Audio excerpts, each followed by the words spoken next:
اگر کوئی بھی شخص محسوس کرتا ہے کہ اس کے اندر یہ 3 علامات نہیں ہیں تو اسے کسی خوش فہمی میں نہیں رہنا چاہیے، اسے یہ جان لینا چاہیے کہ وہ بے ایمان ہے۔ یہ بے ایمانی کا جو لفظ ہے یہ کوئی معمولی لفظ نہیں ہے، یہ انہی باتوں سے ظاہر ہوتا ہے، انہی باتوں سے، انہی علامات سے پتہ چلتا ہے۔ السلام علیکم۔ مولا متقیان مولا امام علی علیہ السلام نہج البلاغہ کی حکمت 458 میں فرماتے ہیں،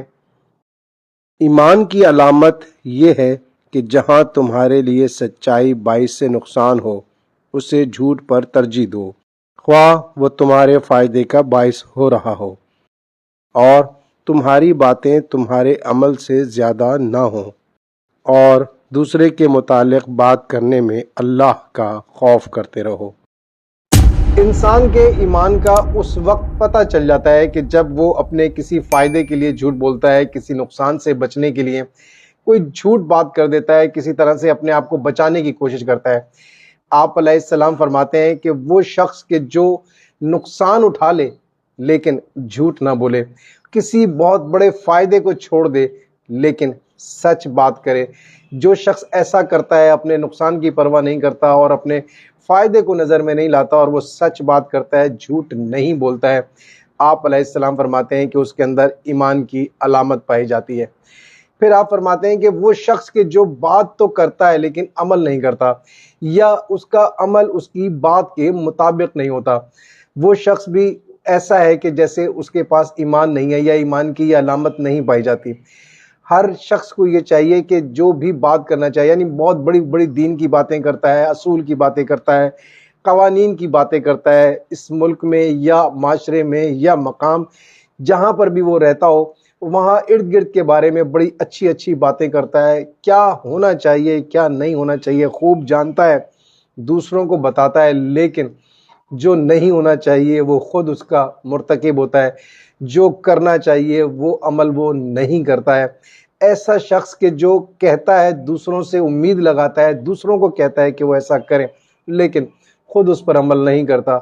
اس شخص کے اندر بھی ایمان کی یہ علامت نہیں پائی جاتی۔ یعنی انسان جب بھی جو بات کرے وہ سوچ لے کہ وہ اس کے لیے کتنا ممکن ہے کہ اس پر عمل کر سکتا ہے یا کرتا ہے۔ اگر وہ اس پر عمل کرتا ہے اور کرنا ممکن سمجھتا ہے، اس میں کوئی مصلحت اس کے لیے آڑے نہیں آتی، کسی قسم کی وہ نفع نقصان کی بات نہیں سوچتا ہے اور صرف حق بات کرتا ہے، تو کیا اس پر عمل بھی کرتا ہے یا نہیں کرتا ہے؟ جیسا اس کا عمل ہونا چاہیے ویسے اس کی بات بھی ہونی چاہیے۔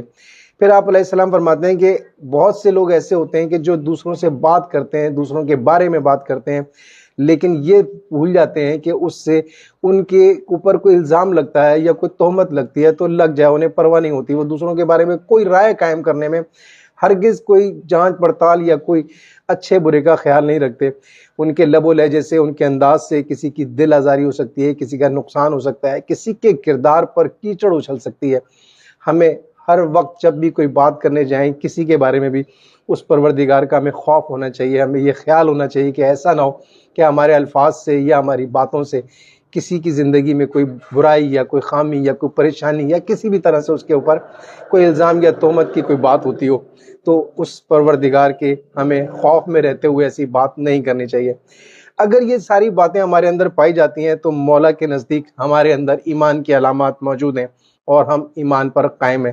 لیکن اگر کوئی بھی شخص محسوس کرتا ہے کہ اس کے اندر یہ 3 علامات نہیں ہیں تو اسے کسی خوش فہمی میں نہیں رہنا چاہیے، اسے یہ جان لینا چاہیے کہ وہ بے ایمان ہے۔ یہ بے ایمانی کا جو لفظ ہے یہ کوئی معمولی لفظ نہیں ہے، یہ انہی باتوں سے ظاہر ہوتا ہے، انہی باتوں سے، انہی علامات سے پتہ چلتا ہے۔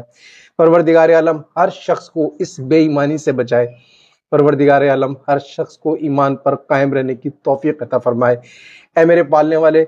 تو ہر طرح سے ہر شخص کو اس کی نیت کا پھل دیتا ہے، ہر شخص کو اس کے لیے توفیق دیتا ہے، آسانیاں پیدا کرتا ہے۔ ہمارے لیے بھی ہماری نیت کا پھل ہمیں عطا فرما، ہمارے لیے آسانیاں پیدا فرما کہ ہم اس بات کو، مولا کے اس فرمان کو سمجھتے ہوئے اپنے اندر ایمان کو تلاش کر سکیں،